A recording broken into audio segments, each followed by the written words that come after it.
में आगे हमने क्या देख लिया, इंडिविजुअली एलसीएम भी देखा, एचसीएफ भी देखा, ठीक है। अब दोनों को हम कंबाइन करके देखेंगे थोड़े नए तरीके से, ठीक है। तो इसके एग्जांपल में देखो हम देख लेते हैं कि यहाँ पर जैसे हमने कोई नंबर ले लिया 18 के हम फैक्टर निकाल लेंगे तो 9, फिर 3 से जाएगा तो 3, फिर 3 से जाएगा तो 1। अब फैक्टर निकालना तो सीख गए पक्का।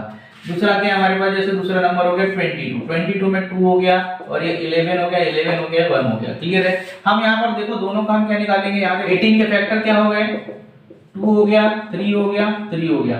वैसे 22 के फैक्टर क्या हो गए, 2 हो गया, 11। तो यहाँ पर 18 के फैक्टर हो गए, 22 के फैक्टर। अब हमें क्या निकालना है, यहाँ पर एक बार एचसीएफ भी निकालना है और एक बार एलसीएम निकालना है, ठीक है। तो देखो यहाँ पर मैं इसको थोड़ा सा और तरीके से लिख देता हूँ, जैसे जो दो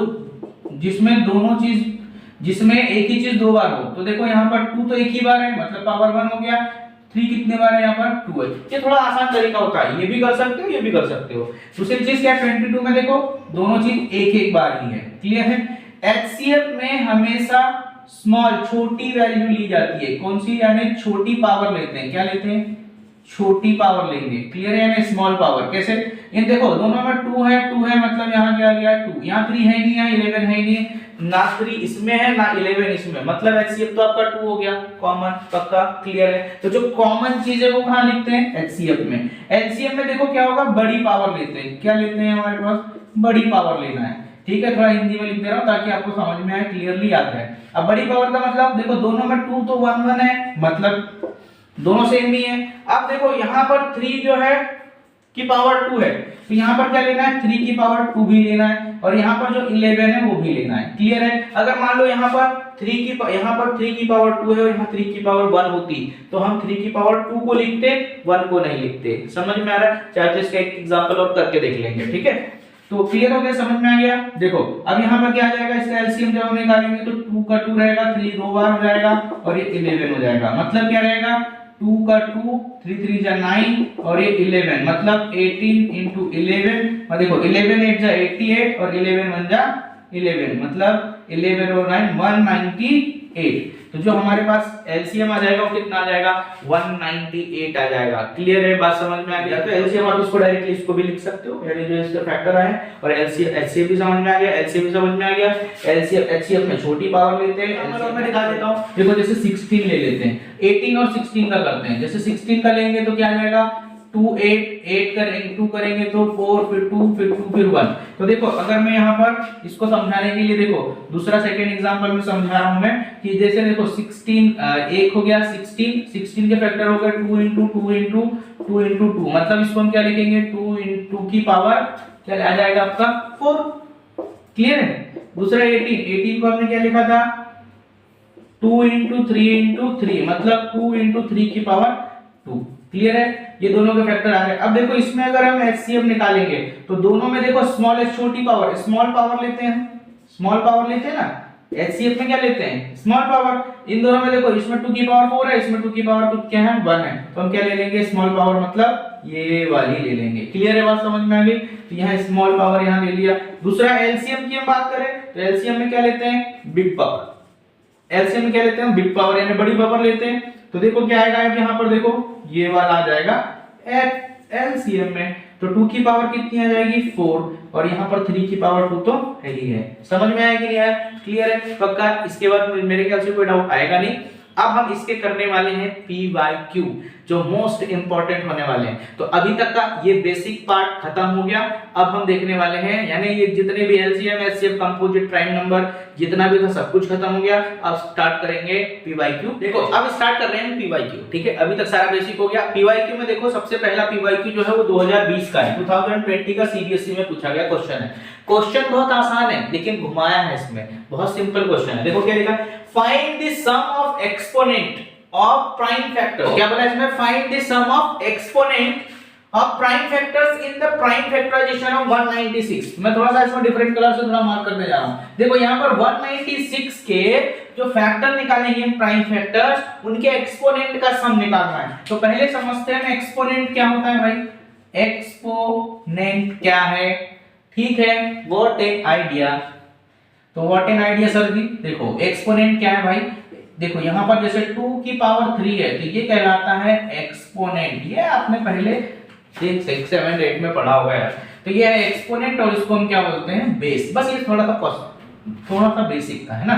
अब देखो जो उसने क्या बोला है कि 196, तो 196 का हम सबसे पहले क्या करेंगे, प्राइम फैक्टराइज करेंगे। क्या करेंगे भैया, क्या करेंगे, प्राइम फैक्टराइज करेंगे। तो देखो सबसे पहले 2 से करेंगे तो कितना आ जाएगा, 19 से नहीं आएगा, 2 9 जा 18 हो गया, फिर 1 बचा, 2 8 जा 16, फिर 2 से करेंगे तो कितना आ जाएगा 4 और ये 9, फिर अब 2 से भी नहीं जाएगा, 3 से नहीं जाएगा, सीधा डायरेक्ट जाएगा किससे, 7 से, तो 7 7 जा 49। मतलब इसके फैक्टर्स क्या आ गए, 196 के फैक्टर क्या आ गए, 2 into 2 into 7 into 7। मतलब 2 को हम 2 टाइम लिख सकते हैं और 7 को 2 टाइम लिख सकते हैं, मतलब 2 की पावर।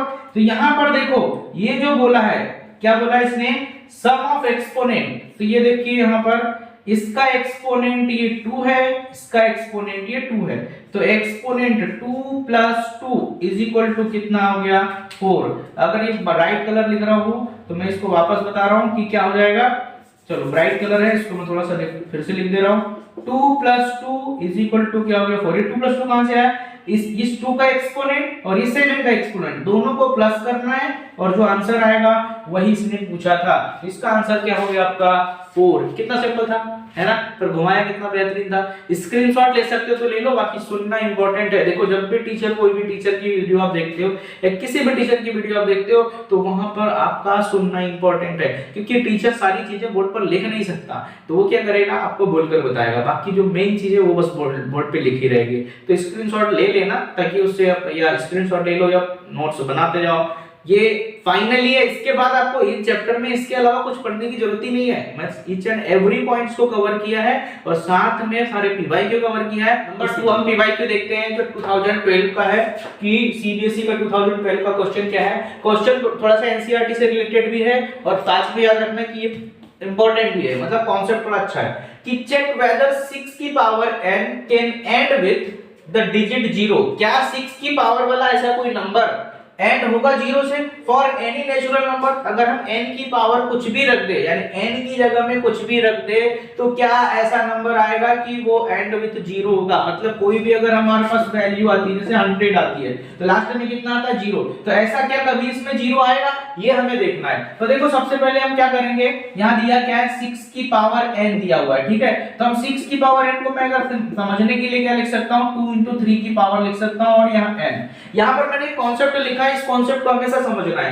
कि एंड में 0 के लिए चेक करो कि क्या प्राइम फैक्टराइजेशन करने पर 2 and 5 बोथ है क्या, प्राइम फैक्टराइज करने पर 2 और 5 बोथ दोनों आ रहे हैं क्या, तो नहीं आ रहे हैं, तो भैया वैसे भी क्या होने वाला है, एंड विद 0 नहीं होने वाला है। कॉन्सेप्ट ये बोल दिया। अगर एमसीक्यूज में क्वेश्चन आएगा तो आप सीधा ये कॉन्सेप्ट देख करके आप क्या करोगे, समझ में आ रहा है कॉन्सेप्ट क्या है, कि एंड में 0 के लिए चेक करो कि क्या प्राइम फैक्टराइजेशन करने पर 2 और 5 बोथ है क्या, यानी प्राइम फैक्टराइज करने पर बोथ आ रहा है क्या, तो भैया नहीं आ रहा है, 2 और 3 आ रहा है। चलो हम देखते हैं, यहाँ पर अगर हमने n = 1 रखा तो यहाँ आ जाएगा 6 की पावर 1, मतलब इसको हम क्या लिख सकते हैं 2 into 3 की पावर 1।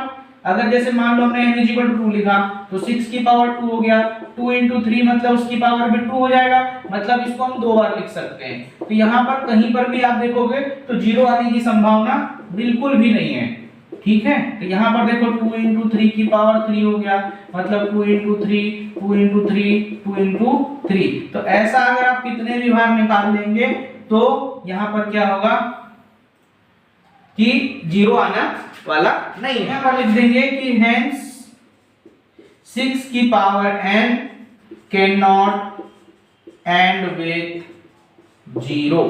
क्लियर है, समझ में आ गया कि नहीं, पक्का जो है ये 0 से एंड होने वाला नहीं। देखो अगला जो पीवाईक्यू क्वेश्चन क्या है, ये 2015 का क्वेश्चन है, ये थोड़ा सा ट्रिकी है पर ये आया हुआ है और इसमें ध्यान देना है, ठीक है, ये इंपॉर्टेंट है, हो सकता है ये रिपीट हो जाए, कि explain why 7 into 11 into 13 plus 13 and 7 into 6 into 5 into 4 into 3 into 2 into 1 plus 5 are composite number. हमें बताना है कि ये दोनों कंपोजिट नंबर है या नहीं है। तो देखो कंपोजिट नंबर का हमारे पास कॉन्सेप्ट क्या है, कंपोजिट नंबर का कॉन्सेप्ट क्या है कि मोर देन क्या होना चाहिए, कंपोजिट नंबर का कॉन्सेप्ट क्या बोलता है कि मोर देन 1 फैक्टर होना चाहिए। क्या होना चाहिए, मोर देन 1 फैक्टर्स होने चाहिए। अब देखो यहाँ पर कहने का मतलब क्या है कि देखो पहला वाला हम लिख देते हैं 7 इंटू 11 इंटू 13 प्लस 13। तो इसको हमें क्या करना है, इसका निकालना है, कंपोजिट नंबर निकालना पड़ेगा और उसका फैक्टर बताना है कि इसके फैक्टर्स जो होंगे वो फैक्टर्स के आधार पे ही हम बता सकते हैं कि भाई कंपोजिट नंबर है या नहीं है। तो देखो इन दोनों में कॉमन क्या निकाल सकते हैं, 13। देखो इसमें भी 13 है, यहाँ पर भी 13 है, तो कॉमन निकलेगा तो यहाँ क्या बचेगा 7 इंटू 11, क्लियर है, प्लस यहाँ बचेगा 1, क्योंकि यहाँ का 13 और यहाँ का 13 क्या आ गया, बाहर आ गया। तो 13 हो गया, 7 इंटू 11 कितना हो जाएगा 77 प्लस 1 मतलब 13 इंटू 78। अगर हम इसको मल्टीप्लाई कर लेंगे तो मल्टीप्लाई कर लो इसको, कितना आ जाएगा भाई, यहाँ पर कर लेते हैं हम 78 इंटू 13 कर लो, 3 से 24, 2 आ गया, 23 आ गया, 8 और 7 4 1 और 10 1014 आ गया, क्लियर है, इतना समझ में आया। अब इसके अगर हम फैक्टर निकालेंगे तो क्या क्या आ सकते हैं, 1 भी इसका फैक्टर होगा, 13 भी इसका फैक्टर होगा, 78 भी इसका फैक्टर होगा, 104 भी इसका फैक्टर होगा। तो यहाँ लिख देंगे कि 1014 हैज मोर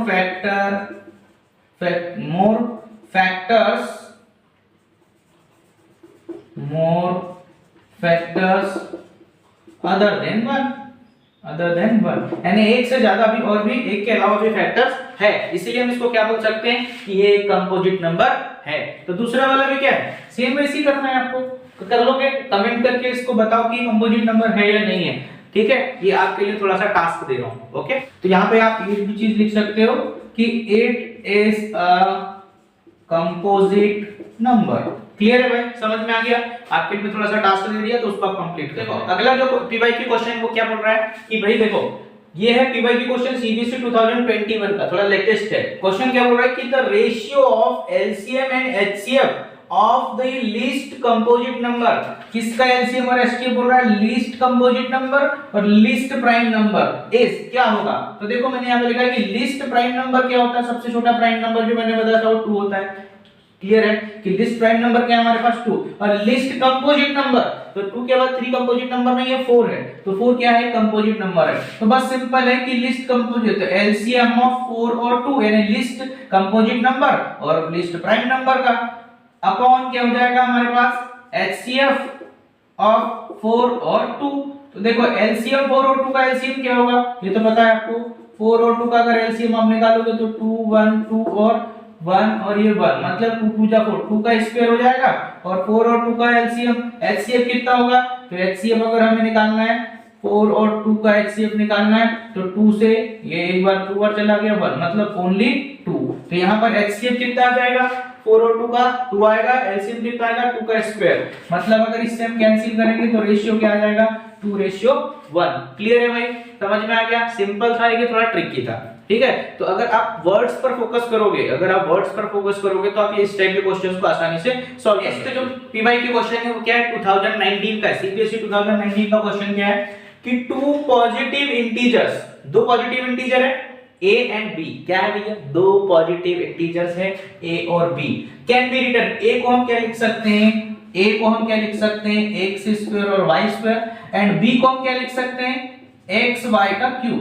इतना क्लियर है, मतलब इसके अगर हम फैक्टर्स निकाले तो a को क्या लिखेंगे x स्क्वायर y स्क्वायर और b को क्या निकालेंगे x y का क्यूब, क्लियर है। तो देखो यहाँ पर और लिखा है कि where x and y are prime number, तो हमें बताना है कि इसमें क्या है x और y का क्या प्राइम नंबर। तो कहने का मतलब यहाँ पर हमें फाइंड क्या करना पड़ेगा कि 2 इंटीजर्स दिए हैं a और b, can be written, a और b को हम लिख सकते हैं where x and y are prime number, और x और y यहाँ पर क्या बोला है इसने प्राइम नंबर है। तो हम इसमें से क्या निकालेंगे, यहाँ पर हम निकालेंगे इसका एलसीएम। तो देखो एलसीएम में हम क्या लिखते हैं, मैंने बताया था एलसीएम में क्या लिखते हैं, बड़ी वैल्यू लिखते हैं, क्या लिखते हैं भाई, बड़ी वैल्यू। तो देखो इसमें x का स्क्वायर है, इसमें x है, मतलब हम यहाँ पर किसको लिखेंगे, x का स्क्वायर लिखेंगे। इन दोनों में देखो x और x को कंपेयर करेंगे, इन दोनों में ग्रेटर पावर क्या है हमारे पास 2 है, तो यहाँ 2 लिखेंगे।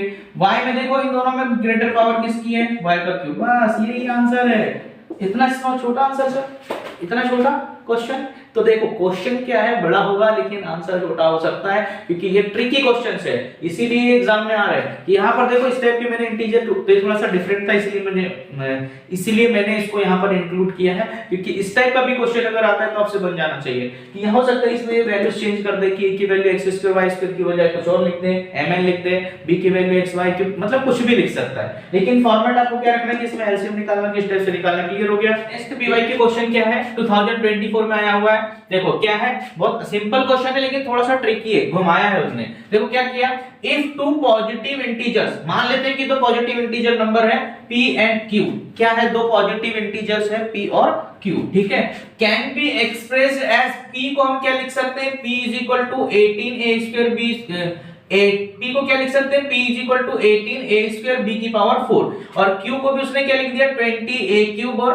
b², where a and b are the prime number, then LCM PQ निकालना है हमको, यानी क्या होगा। यहाँ पर उसने चार ऑप्शन दे दिया है, चार ऑप्शन में हमें बताना है कि कौन सा ऑप्शन सही है। तो अभी हम ऑप्शन के ऊपर नहीं जाते, हम सीधा सीधा क्या करते हैं, जो गिवन है वो लिखते हैं। P इज इक्वल टू हमारे पास क्या दिया हुआ है 18a² b की पावर 4, इतना क्लियर है भाई।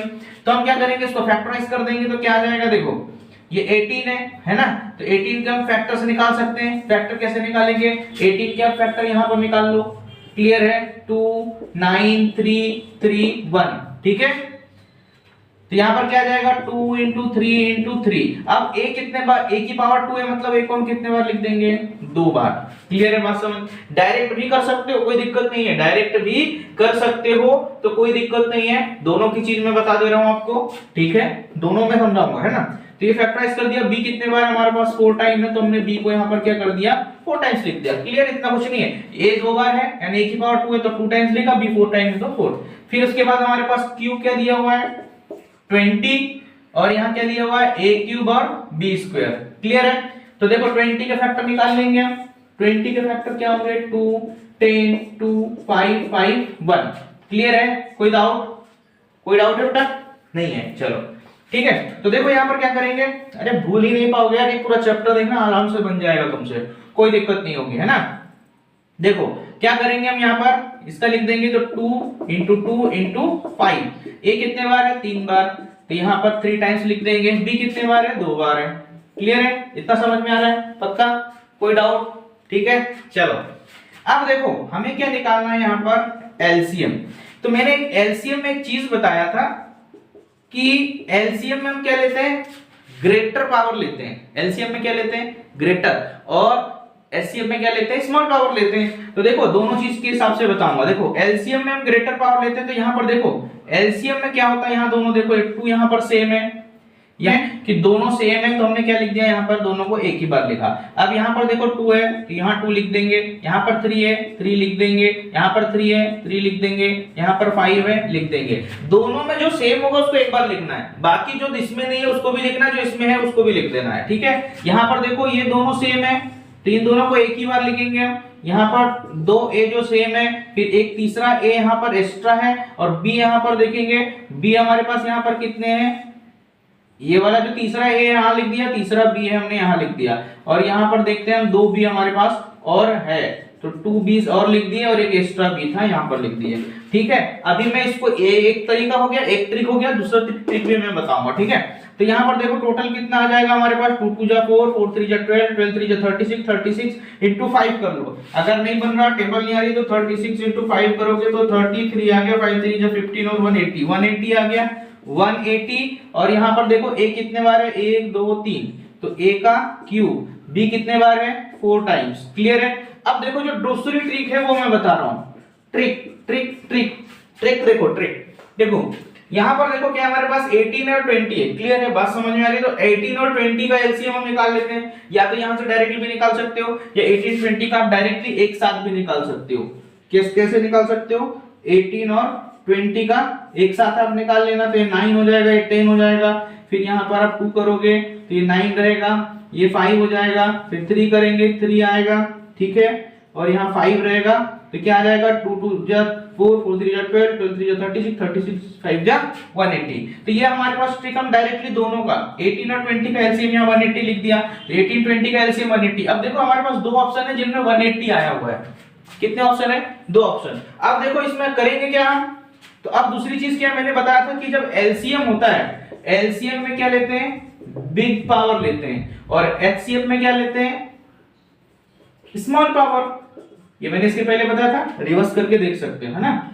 स्मॉल पावर लेते हैं, ठीक है? ये 2 चीज मैंने आपको बताया था। तो यहां पर देखो एलसीएम ले रहे हैं, इन दोनों देखो a स्क्वायर यहां पर भी है, a क्यूब यहां पर भी, इन दोनों में ग्रेटर पावर कौन सी है? a cube. तो हम क्या लिख देंगे यहां पर? a cube. क्लियर है? समझ में आ रहा है? ये मैंने डिटेल वाली भी चीज बता दिया, और ये मैं आपको ट्रिक में बता रहा हूं कि इन दोनों में क्या हो गया, जो ग्रेटर पावर है a3 वो लिख देंगे, इन दोनों में ग्रेटर पावर कौन सी है? a, b की पावर 4 है तो 4 लिख देंगे, बस खत्म। इसके अलावा कुछ नहीं करना था। ये तो मैंने डिटेल में बता दिया कि किस टाइप से करना है, लेकिन ये वाला थोड़ा शॉर्ट तरीका है, शॉर्ट तरीके के हिसाब से समझ में आ गया। कोई दिक्कत अगर समझ में आ गया तो कमेंट करो। तो नेक्स्ट पीवाईक्यू क्या है? देखो अगला 7th पीवाईक्यू क्या है? देखो नेक्स्ट देखो नेक्स्ट 7th नंबर का पीवाईक्यू क्या है? ये पीवाईक्यू 2022 का क्वेश्चन है, ठीक है? अब 22 का क्वेश्चन है, क्वेश्चन क्या बोल रहा है कि the HCF of 30, 72 and 432 is, क्या है?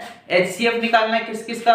30 का निकालना है, 72 का निकालना है, 432 का निकालना है। तो इसमें सिंपल सिस्टम क्या है वो ध्यान देना है, ठीक है? तो सिंपल सिस्टम कैसे निकालेंगे हम, यहाँ ध्यान दो।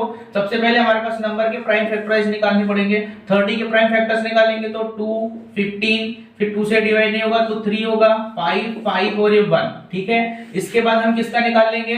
72 का। 72 का निकालेंगे तो 2, 36, फिर 2 से करेंगे तो 18, फिर 2 से करेंगे तो 9, अब 2 से नहीं होगा 3 से होगा तो 3, और 3 से करेंगे तो 1, फिर अगेन किसका कर देंगे? 432 का। सभी के अब क्या कर रहे हैं? प्राइम फैक्टराइज निकाल रहे हैं, ठीक है? इससे हमें क्या करेंगे? इसके प्राइम फैक्टर निकलेंगे, और एचसीएफ का कांसेप्ट क्या है कि जो तीनों में कॉमन होगा वही, यानी स्मॉलेस्ट वाला जो है हाईएस्ट कॉमन फैक्टर। तो यहां पर देखो 2 है, 2 का 2 आ जाएगा, फिर 2 का 1 आ गया, फिर ये 6 हो जाएगा, फिर 2 से करेंगे तो ये कितना आ जाएगा? 2 1 जा 208। हाँ, यार ज्यादातर स्टूडेंट यहां पर फंसते हैं, ध्यान से समझो। 2 से 216 को डिवाइड करना, तो 2 1 जा 2 लिखते हैं, और फिर क्या करते हैं? ज्यादा कुछ स्टूडेंट जो क्या करते हैं, 2 है और ये 2 1 6 है, तो 2 से 2 1 जा 2 हो गया। अब यहाँ पर ये 2 8 जा 16 करते हैं, और यहाँ लिख देते हैं 18। तो ये गलती आपको नहीं करनी है भाई, ठीक है? ये कॉन्सेप्ट है, समझना है कि 2 1 जा 2, फिर जब ये कंप्लीटली डिवाइड हो गया तो 0 आएगा, क्योंकि 2 1 से डिवाइड नहीं होगा। फिर हम ये दोनों नंबर लेंगे तो 2 8 जा 16, ध्यान रहेगा, ठीक है? अब यहाँ पे फिर 2 से करेंगे तो यहाँ कितना आ जाएगा? 2 5 जा 2 4 जा, फिर 2 से करेंगे तो 2 2 जा 4, फिर 2 7 जा, फिर 2 से नहीं जाएगा फिर 3 से जाएगा तो 3 9 जा, फिर 3 से जाएगा तो 3, और ये फिर 1। अब यहाँ पर देखते हैं हमारे पास 30, 72 और 432 के फैक्टर्स क्या क्या है। मैं डायरेक्टली कर रहा हूँ, यहाँ पर आप पूरे क्या कर सकते हो? 30 के पहले लिख सकते हो, 72 का पूरा लिख सकते हो, फिर 432 के, और उन दोनों में जो कॉमन है उसको लिख सकते हो। ऐसा भी लिख के बता दूं? चलो, तो यहाँ पर हम देख लेते हैं वैसा जैसा मैं बोल रहा हूँ। तो देखो 30 के फैक्टर्स क्या है हमारे पास? 2 into 3 into 5। 72 के फैक्टर क्या है हमारे पास? 2 into 2 into 2 into 3 into 3। और जो हमारा है 432 के फैक्टर क्या है? 2 कितने बार है? 1 2 3 4, 4 टाइम्स है, 3 टाइम्स है। वाह, चलो व्हाट एन आइडिया सर जी। देखो अब यहाँ पर देखो हमें क्या निकालना है भाई? एचसीएफ। एचसीएफ में क्या बोलते हैं हम? सबसे लोएस्ट फॉर्म निकालते हैं। तो इन तीनों में देखो कॉमन क्या है? 2 है। अब यहाँ भी 3 है, यहाँ भी 3, यहाँ भी 3 है। इन तीनों में कॉमन क्या है? ये 3 है, बस। अब देखो 5 यहाँ है तो यहाँ भी 5 नहीं है, यहाँ भी 5 नहीं है। इसके अलावा यहाँ पर कोई नंबर ऐसा बचा ही नहीं है, तो मतलब इसका जो एचसीएफ है वो कितना आ जाएगा हमारा? 6। समझ में आया? क्लियर? पक्का? कोई डाउट हो कमेंट करके बताओ। नेक्स्ट जो अगला पीवाईक्यू क्या है वो क्या बोल रहा है, यहाँ ध्यान दो, ठीक है? तो देखो नेक्स्ट पीवाईक्यू क्या बोल रहा है कि पीवाईक्यू 2019 का है। ये पीवाईक्यू नंबर कितना हो गया हमारे पास? 8 हो गया, ठीक है? तो पीवाईक्यू क्या कह रहा है? देखो ये शॉर्ट है, एमसीक्यू टाइप का क्वेश्चन है, बट ये ज्यादा से ज्यादा है ना एमसीक्यू टाइप का क्वेश्चन है। देखो क्या बोल रहा है इसमें कि ऑन अ मॉर्निंग वॉक, ये थोड़ा ट्रिकी है पर यही आते हैं ना। तो on a morning walk 3 persons step out together, 3 persons steps out together and their steps measure। तो देखो 3 लोग हैं जो मॉर्निंग वॉक कर रहे हैं। क्या कर रहे हैं? 3 लोग मॉर्निंग वॉक कर रहे हैं और तीनों ने अपने अपने स्टेप्स लिए। पहले व्यक्ति ने लिया 30 सेंटीमीटर, दूसरे ने 36 का और तीसरे ने 40 सेंटीमीटर के स्टेप्स लिए। क्लियर है, मतलब समझ रहे हो ना, ऐसा चलने पर जो स्टेप्स होते हैं उसकी बात कर रहे हैं। अब रेस्पेक्टिवली का मतलब एक एक करके ए बी और सी समझ लीजिए। What is the maximum distance it should walk, तो क्या what is the maximum distance हर एक व्यक्ति ट्रेवल करेगा so that each can cover the same distance in complete steps. तो समझ में आ रहा है इसमें क्या लिखा है कि मैक्सिमम डिस्टेंस क्या निकालना है, यहां पर क्या बोल रहा है, maximum distance etch should be, यानी हर एक को मैक्सिमम डिस्टेंस वॉक करना है ताकि etch can cover the same distance in complete steps. तो स्टेप कंप्लीट करने पर तीनों जो है वो सेम डिस्टेंस ट्रेवल करे। तो यहां पर करना क्या है ये ध्यान निकालना है। तो मैंने जो ट्रिक यहां पर लिखा है कि देखो एलसीएम में हमें क्या निकालते हैं, गिवन से बड़ा निकालना है, ठीक है, और एचसीएफ में गिवन से छोटा निकालना है। हमें यहाँ पे क्या कर रहा है, मैक्सिमम निकालना है। मैक्सिमम के लिए क्या निकालेंगे हम यहाँ पर एलसीएम निकालेंगे। हमारे पास तीन स्टेप्स कौन कौन सी है, 30, 36 और 40, ये तीन लोगों की तीन स्टेप्स है। क्लियर है, तो हम क्या निकाल लेंगे यहाँ पर इसका एलसीएम, किसका 30, 36 और 40 का। क्लियर, इसमें कोई ज्यादा दिक्कत ही नहीं है। एलसीएम निकालने के लिए क्या कर सकते हैं, डायरेक्टली एक साथ भी निकाल सकते हो। जो ट्रिक है वो क्या, ट्रिक के हिसाब से एक साथ क्या हो जाएगा हमारे पास, 2 से करेंगे तो ये 15, 18, 20। अब ये 2 से जाएगा नहीं, यहाँ पर देखो ये 15, ये हो गया 9, ये हो गया 10, फिर 2 से ये नहीं जाएगा तो ये 15 हो गया, 9 हो गया, ये 5 हो गया, 3 से जाएगा 5, 3 और ये 5, फिर 3 से जाएगा तो ये 5 भी रहेगा, ये 1 हो जाएगा, ये 5, और लास्ट 1 क्या है, 5 से जाएगा तो ये सारा 1 1 हो जाएगा। तो हमारे पास एलसीएम के तौर पे क्या आ गया, 2, 1 2 3, 3 टाइम्स 2 है, 2 टाइम्स 3 है और 5 है। मल्टीप्लाई कर देंगे, मैंने जो ट्रिक बताया तो 30 के फैक्टर लिखो, 36 के फैक्टर लिखो और 40 के, फिर उनमें से जो कॉमन होगा उसको एक बार लिख करके भी कर सकते हो, या डायरेक्टली भी आप इससे निकाल सकते हो। तो यहाँ कितना आ जाएगा, 2 2 जा 4, 4 2 जा 8, 8 3 जा 24, ये हो गया 24, 3 5 जा 50, मल्टीप्लाई कर लो, 15 4 जा 60, 6 बचा, 15 2 जा 30 और 6 36, 360। टोटल स्टेप्स उनको कितनी लेनी पड़ेगी, मतलब टोटल स्टेप कितना लेंगे तो इक्वल डिस्टेंस ट्रेवल करेंगे वो 360 सेंटीमीटर डिस्टेंस। समझ में आ गया। देखो बच्चों अगला पीवाईक्यू क्या है, 2012 का क्वेश्चन है, 2012 का क्वेश्चन है।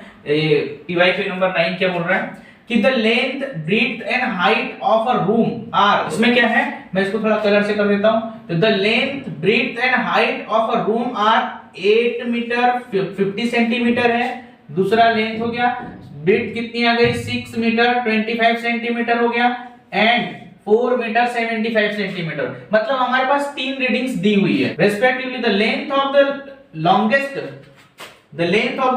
Rod that can measure the dimension of the room exactly. तो मतलब क्या करना है यहाँ पर कि हमारे पास देखो लेंथ ब्रेड्थ और हाइट दी है, तो हमें एक ऐसी लंबी रॉड देखनी कि जिससे पूरे रूम का परफेक्टली एग्जैक्टली हम मेजरमेंट कर ले। ठीक है, तो यहाँ पर देखो हम क्या करेंगे, पहले लेंथ हमारे पास कितना दे दिया है 8 मीटर 50 सेंटीमीटर, ब्रेड्थ कितना दे दिया हमारे पास 6 मीटर 25 सेंटीमीटर, हाइट कितना दे दिया हमारे पास 4 मीटर 75 सेंटीमीटर। क्लियर है। अब देखो इनको हम यहाँ पर एक चीज का विशेष ध्यान रखना, जो स्टूडेंट ज्यादातर फंस जाते हैं। तो यहाँ पर क्या देखो मीटर और सेंटीमीटर दोनों में दिया हुआ है, तो हमारे पास क्या होता है कि 1 metre is equal to 100 centimetre, इसका विशेष ध्यान रखना है। ठीक है, तो यहाँ पर देखो 8 मीटर है मतलब 800 हो गए प्लस 50 हो जाएगा, है ना।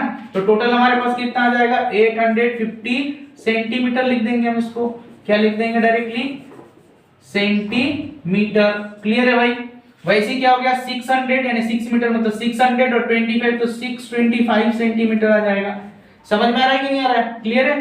देखो 4 मीटर मतलब 400 सेंटीमीटर प्लस ये तो 475 सेंटीमीटर। हमारे पास जो तीन रीडिंग्स क्या आ गई 800। अब देखो यहाँ पर हमें लेंथ ऑफ द रॉड निकालना है, तो यहाँ पर देखो मैंने एक ट्रिक बताया था कि जिसमें बड़ा नंबर निकालना होता है वो एलसीएम होता है, छोटा नंबर निकालना है वो एचसीएफ होता है। तो यहाँ पर देखो हमें क्या निकालना है, ऐसी रॉड की लेंथ निकालना है, can measure the dimension of the room exactly, जो रूम के डायमेंशन को एग्जैक्टली मेजर कर ले। मतलब जितनी भी यहाँ पर लेंथ ब्रेड्थ और हाइट दी है इन तीनों में जो सबसे स्मॉलेस्ट होगा वो निकालना पड़ेगा। क्यों? क्योंकि भाई लेंथ में अगर सबसे ग्रेटेस्ट होगा तो आप मेजरमेंट कैसे निकाल पाएंगे, नहीं निकाल सकते। तो एग्जैक्टली यहाँ पर क्या निकालना पड़ेगा, HCF। तो HCF किसका निकालना पड़ेगा, ये मैंने आपको बता ही चुका कि लेंथ में सबसे पहले, हाँ ये ध्यान रखना है कि जब भी मीटर सेंटीमीटर में दिया हो तो आपको क्या करना होता है, सबको एक यूनिट में कन्वर्ट करना पड़ता है, इस पर विशेष ध्यान देना, ठीक है। तो यहाँ पर ये हो गया, हम क्या निकाल लेंगे यहाँ पर HCF निकाल लेंगे। HCF किसका निकाल लेंगे, 850 सेंटीमीटर, ठीक है, यानी 850 का HCF निकालेंगे, फिर 625 का और 475 का। यहाँ पर मैंने आपको ट्रिक बताया था, ट्रिक क्या बोलता है, तीनों को एक साथ में निकाल सकते हैं, 850, 625, 475, ठीक है। अब देखो यहाँ पर मैंने बताया था कि देखो ये हमने कुछ चीजें पढ़ी कि लास्ट में 0 है तो 2 से डिवाइड हो जाएगा, 5 और ये 5 है, या तो 3 से डिवाइड होगा या 5 से, तो 3 से डिवाइड करके देखते हैं ये होगा क्या, 3 6 नहीं होगा, ये 3 से हो जाएगा। लेकिन देखो हमें यहाँ पर ऐसा नंबर लिखना है जो सभी को डिवाइड करे, तभी वो HCF कहलाएगा, है ना। तो 5 है, 5 सभी को डिवाइड कर देगा, तो 5 बन जा 5, 5 7 जा 35, मतलब देखो 17 5 जा 85 होता है, चलो आ गया। फिर ये 125 आ जाएगा, 5 बन जा 5, 5 बचा एक 12 हो जाएगा, 5 2 जा 10, फिर बचेगा 2, तो 5 5 जा 25। ये वैसे सभी से बनता है, नहीं बनता हो तो इसके लिए मैंने आप लोगों के लिए जो मेथड वाली, इसमें मैंने एलसीएम एचसीएफ निकालने की पूरी ट्रिक जो है वो मेथड्स में डाल चुके हैं, है ना। तो ये ध्यान से समझना। तो यहाँ पर क्या जाएगा, 5 से करेंगे तो 5 9 जा 45 और 5 5 जा 25। फिर देखो यहाँ पर ऐसा कौन सा नंबर डिवाइड करेगा, फिर 0 5 5 में मतलब 5 ही करेगा, तो यहाँ आ जाएगा 5 3 जा 15 और बचा 2 20, 5 4 जा 20, ये हो जाएगा 25, ये हो जाएगा 5 1 जा 5, 5 9 जा 45। तो देखो यहाँ पर ऐसा कोई भी नंबर नहीं आएगा जो तीनों को डिवाइड करता हो, मतलब इसका HCF कितना आ गया हमारे पास 25। तो समझ में आ रहा है यहाँ पर कि हमने यहाँ पर जो ऐसी जो रॉड निकाली कि जो तीनों चीजों को मेजर कर सके एग्जैक्टली, तो उसके लिए हमें HCF निकालना था और HCF हमने निकाल लिया, इसका आंसर 25 है। हमने इसके पहले LCM वाला क्वेश्चन देखे, अब HCF वाला देखे। LCM HCF के जितने भी PYQ आ सकते थे या आए थे उस टाइप के क्वेश्चंस अपन ने कर चुके हैं। अब इसमें जो है वो कंबाइन वाले क्वेश्चंस, LCM और HCF के दोनों के कंबाइन वाले क्वेश्चंस है, उसका मैं पहले थोड़ा बेसिक बता दूंगा, उसके बाद फिर अपन इसके क्वेश्चंस करेंगे, ठीक है। तो देखो